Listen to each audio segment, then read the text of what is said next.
আজকে করবো আমি একটু হোয়াইট চিকেন। তার জন্য আমি এখানে ২ কেজি মাংস নিয়ে ধুয়ে লেবু রস মাখিয়ে রেখে দিয়েছিলাম। কেন মাংস দেওয়ার পরে অনেকটাই আরও নোংরা জল বেরোয়। আর এই লেবুর রসটা মাখিয়ে রাখলে নোংরা জলটা আরও যেটা থাকে সেটা বেরিয়ে যায়। তার জন্য আমি ১ ঘন্টা রেখে দিয়েছিলাম লেবুর রস মাখিয়ে। এরপরে আমি লেবুর জলটা যেটা মাখিয়ে রেখেছিলাম বাকি নোংরা জলটা ভালো করে ছেঁকে নিয়েছি। এরপরে ৫০০ গ্রাম এতে টক দই, আদা রসুন বাটা, কাঁচা লঙ্কা বাটা, ধনে জিরে গুঁড়ো, নুন, তেল দিয়ে মেখে আমি ৪-৫ ঘন্টা রেখে দিয়েছিলাম।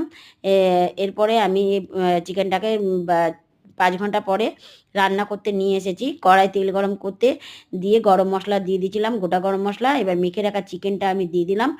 আর দিয়ে দিয়েছি কিছুটা গোলাপ জল, কেওড়া জল। ওপর দিয়ে কিছুটা দিয়ে দিলাম বিরিয়ানি মশলা।